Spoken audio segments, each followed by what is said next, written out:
نحمده ونصلي على رسوله الكريم أما بعد فأعوذ بالله من الشيطان الرجيم بسم الله الرحمن الرحيم رب زدني علما۔ الحمدللہ آج دورہ قرآن کلاس میں پارہ نمبر 5 والمحصنات پڑھ رہے ہیں۔ والمحصنات من النساء، اور خاوند والی عورتیں بھی حرام کی گئی ہیں مگر وہ لونڈیاں جن کے مالک تمہارے دائیں ہاتھ ہوں، یہ تم پر اللہ کا لکھا ہوا ہے اور تمہارے لیے حلال کی گئی ہیں جو ان کے سوا ہیں، یعنی یہ چند ایک اللہ نے حرام کیے، باقی تمام حلال ہیں۔ اس سے پتہ چلتا ہے کہ حرام کی لسٹ محدود ہے، بس اسی سے رکنا ہے اور اس پر دنیا اور آخرت جنت ہو سکتی ہے، جبکہ حلال کی لسٹ طویل ہے۔ اب یہاں یہ بتایا جا رہا ہے کہ ویسے کسی اور کی بیوی کے بارے میں نکاح کا سوچنا یہ تو حرام ہے، البتہ لونڈیاں حلال ہیں۔ بدقسمتی سے اب یہ سلسلہ نہیں ہے۔ اس کا فائدہ بہت تھا، اس لیے کہ بجائے اس کے کہ نوکرانی سے یا اسی طرح باہر کسی سے کوئی حرام ناجائز تعلقات ہوتے، اس طریقے سے اپنے آپ کو پاک رکھا جا سکتا ہے، اور لونڈی کے حقوق بیوی جتنے بھی نہیں ہوتے، تو بہت سارے مسائل حل ہو جاتے ہیں۔ ان تبتغوا باموالکم، کہ اپنے مالوں کے بدلے طلب کرو، اس حال میں کہ نکاح میں لانے والے ہو، نہ کہ بدکاری کرنے والے۔ اب یہاں نکاح کا مقصد بتایا جا رہا ہے کہ جو صرف شہوت کی تکمیل نہیں بلکہ پاک دامنی ہے۔ پھر وہ جن سے تم ان عورتوں میں سے فائدہ اٹھاؤ، پس انہیں ان کے مہر دو جو مقرر شدہ ہوں، اور تم پر اس میں کوئی گناہ نہیں جس پر تم مقرر کر لینے کے بعد آپس میں راضی ہو جاؤ، یعنی مہر منیمم جو بھی میوچل انڈرسٹینڈنگ سے ہو ٹھیک ہے۔ بے شک اللہ ہمیشہ سے سب کچھ جاننے والا کمال حکمت والا ہے۔ تو اس نے جو حلال حرام کی تفصیلات بتائیں وہ کمال علم اور حکمت پر مبنی ہے۔ انسان اپنی خواہش کو رب کے فیصلے پر مقدم نہ کرے وگرنہ نقصان اٹھائے گا۔ وَمَن لَّمْ يَسْتَطِعْ، اور تم میں سے جو مالی لحاظ سے طاقت نہ رکھے کہ آزاد مومن عورتوں سے نکاح کرے، تو ان میں سے جن کے مالک تمہارے دائیں ہاتھ ہوں، تمہاری مومن لونڈیوں سے نکاح کر لے، اور اللہ تمہارے ایمان کو زیادہ جاننے والا ہے، تمہارا باز سے ہے، یعنی لونڈی کو بھی حقیر مت سمجھو، وہ بھی انسان ہی ہے۔ تو ان سے ان کے مالکوں کی اجازت سے نکاح کر لو اور انہیں ان کے مہر اچھے طریقے سے دو، جبکہ وہ نکاح میں لائی گئی ہوں، بدکاری کرنے والی نہ ہوں اور نہ چھپے یار بنانے والی۔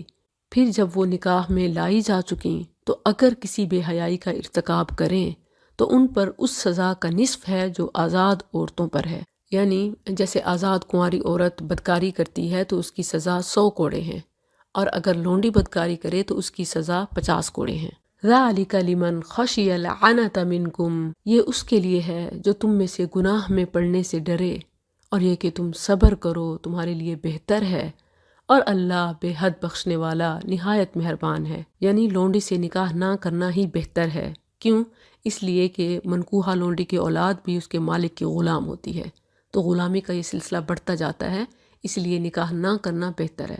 البتہ اگر کوئی اس کے بغیر عفت حاصل نہیں کر سکتا، یعنی پاک دامن نہیں رہ سکتا، اور آزاد عورت سے شادی کے لیے اس کے پاس مال بھی نہیں ہے، تو کم قیمت میں یہ اس کے لیے بہتر آپشن ہے۔ یرید اللہ لیبین لکم، اللہ چاہتا ہے کہ تمہارے لیے کھول کر بیان کرے اور تمہیں ان لوگوں کے طریقوں کی ہدایت دے جو تم سے پہلے تھے، یعنی انبیاء اور ان کی امت کے نیک لوگ تمہارے لیے مثال ہیں۔ واللہ یرید ان یتوب علیکم، اور اللہ چاہتا ہے کہ تم پر مہربانی فرمائے، اور جو لوگ خواہشات کی پیروی کرتے ہیں وہ چاہتے ہیں کہ تم سیدھے راستے سے ہٹ جاؤ۔ اب بھی دیکھیں تو ایکویلٹی اور فریڈم کے نام پر مرد و زن کو ننگا کر دیا گیا ہے۔ یہ کوئی خیر خواہی نہیں ہے، خیر خواہی تو اللہ فرما رہا ہے جو پاک اور صاف راستے بتاتا ہے۔ اگر انسان خواہش نفس کا شکار ہو کر اللہ کے بتائے ہوئے راستوں کو چھوڑ بیٹھتا ہے، انسان اللہ کا حکم کیوں نہیں مانتا؟ اس کے پیچھے اس کی خواہش نفس، اس کی سستی، بزدلی، بخیلی اور کمزوری شامل ہوتی ہے۔ اسی وجہ سے رسول اللہ صلی اللہ علیہ وسلم پناہ مانگا کرتے تھے، اللہم انی اعوذ بک من الکسل والحرم والجبن والبخل، یرید اللہ ان یخفف عنکم، اللہ چاہتا ہے کہ تم سے بوجھ ہلکا کرے، اور انسان کمزور پیدا کیا گیا ہے۔ اللہ نے جو قوانین بنائے ہیں وہ انسان کی تخلیق کے حساب سے ہیں، مگر انسان وہ کرنا چاہتا ہے جو نیچر کے بھی خلاف ہے، اس سے وہ خود کو نقصان پہنچائے گا۔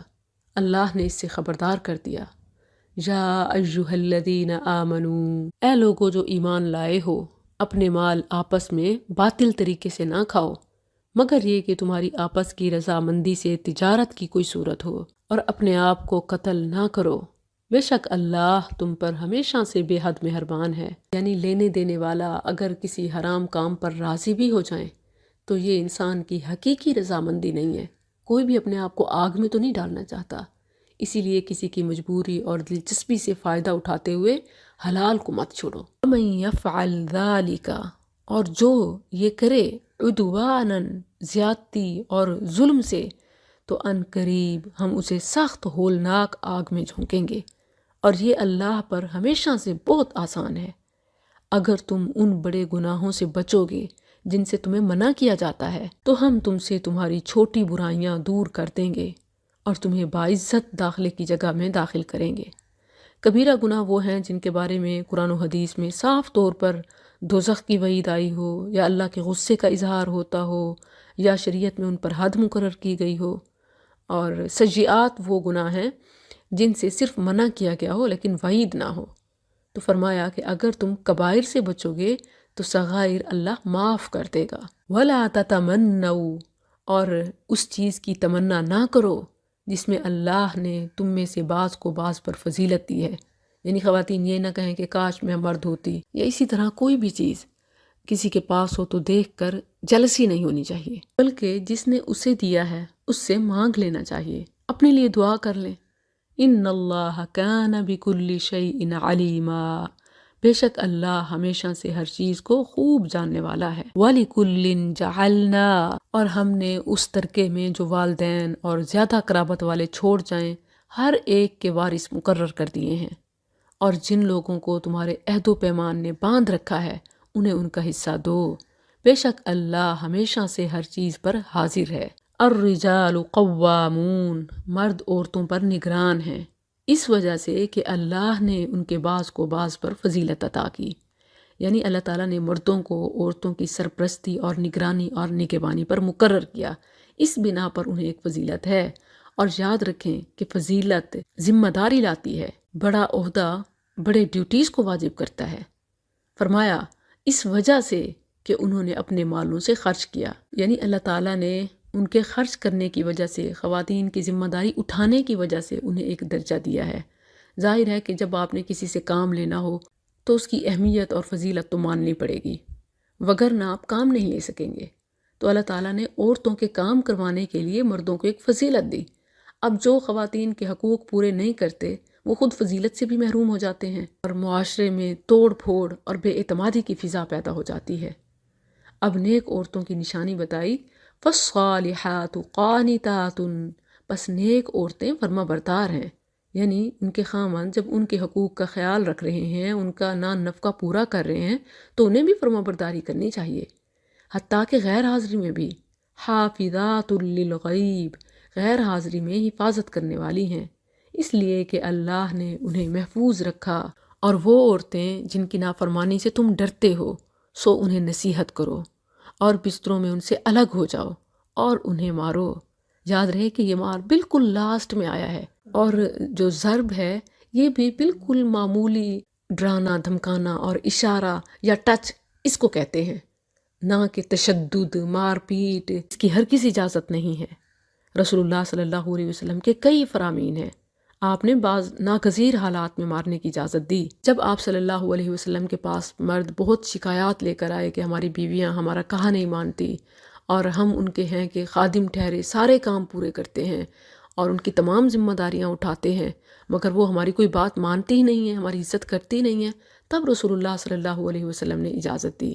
پھر خواتین آئیں اور کہا کہ اللہ کے نبی آپ نے اجازت کیا دی، یہ تو اب ہر معاملے میں ہم پر سختی کرتے ہیں۔ تو تب رسول اللہ صلی اللہ علیہ وسلم نے سخت تنبیہ اور وعید سنائی، اور مارنے کی بھی صرف چند ناگزیر حالات میں اجازت دی، اور ٹارچ کرنے سے منع کیا کہ اس کو چہرے پر مارو یا اسے بدصورت کہو یا اسے چھوڑنے کی دھمکیاں دو یا چھوڑ دو۔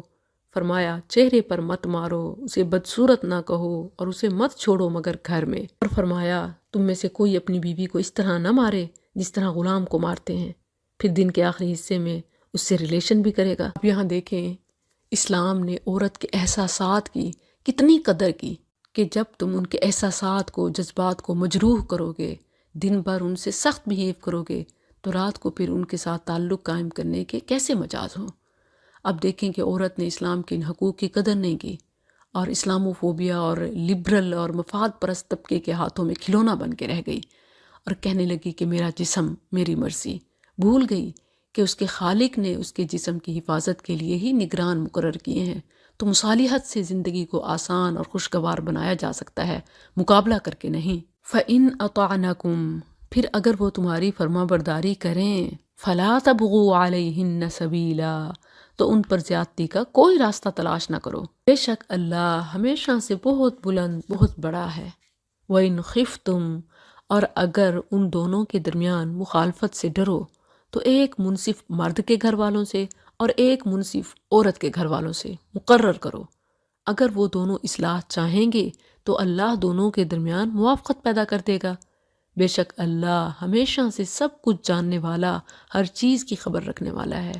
یعنی مار پیٹ، سختی، تشدد یہ کوئی فرسٹ سولوشن نہیں ہے، بلکہ افہام و تفہیم سے، مذاکرات سے، بات سننے سمجھنے سے حل نکالا جا سکتا ہے۔ وَاعْبُدُوا اللَّهَ، اور اللہ کی عبادت کرو اور اس کے ساتھ کسی چیز کو شریک نہ بناؤ، اور ماں باپ کے ساتھ اچھا سلوک کرو، اور قرابت والے کے ساتھ، اور یتیموں اور مسکینوں اور قرابت والے ہمسائے اور اجنبی ہمسائے اور پہلو کے ساتھی، یعنی کہیں بھی تھوڑی دیر کے لیے کسی سے ملاقات ہو جاتی ہے، اور مسافر کے ساتھ، اور ان کے ساتھ بھی جن کے مالک تمہارے دائیں ہاتھ بنے، یعنی غلام لونڈی وغیرہ۔ یقیناً اللہ ایسے شخص سے محبت نہیں کرتا جو اکڑنے والا، شیخی مارنے والا ہو، یعنی اپنے حقوق کا ناجائز استعمال کرنے والا۔ الذین یبخلون، وہ لوگ جو بخل کرتے ہیں اور لوگوں کو بخل کا حکم دیتے ہیں اور اسے چھپاتے ہیں جو اللہ نے انہیں اپنے فضل سے دیا ہے، یعنی ہر وقت غربت اور مہنگائی کا رونا رونے والے اور دوسروں کو محروم کرنے والے۔ وَأَعْتَدْنَا لِلْكَافِرِينَ عَذَابًا مُهِينًا، اور ہم نے کافروں کے لیے رسوا کرنے والا عذاب تیار کر رکھا ہے۔ اور وہ لوگ جو اپنے اموال لوگوں کے دکھاوے کے لیے خرچ کرتے ہیں اور نہ اللہ پر ایمان لاتے ہیں اور نہ یوم آخرت پر، اور وہ شخص کے شیطان اس کا ساتھی ہو تو وہ برا ساتھی ہے۔ اور ان پر کیا آفت آ جاتی اگر وہ اللہ اور یوم آخرت پر ایمان لے آتے اور اس میں سے خرچ کرتے جو انہیں اللہ نے دیا ہے، اور اللہ ہمیشہ سے انہیں خوب جاننے والا ہے۔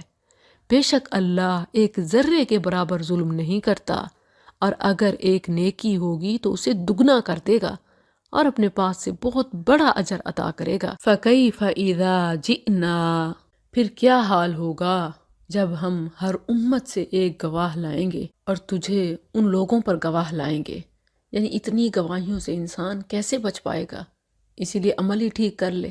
یومئذ یود الذین، اس دن وہ لوگ جنہوں نے کفر کیا اور رسول کی نافرمانی کی چاہیں گے کاش ان پر زمین برابر کر دی جائے، یعنی ان کا نام نشان نہ ہوتا، وہ ملیا میٹ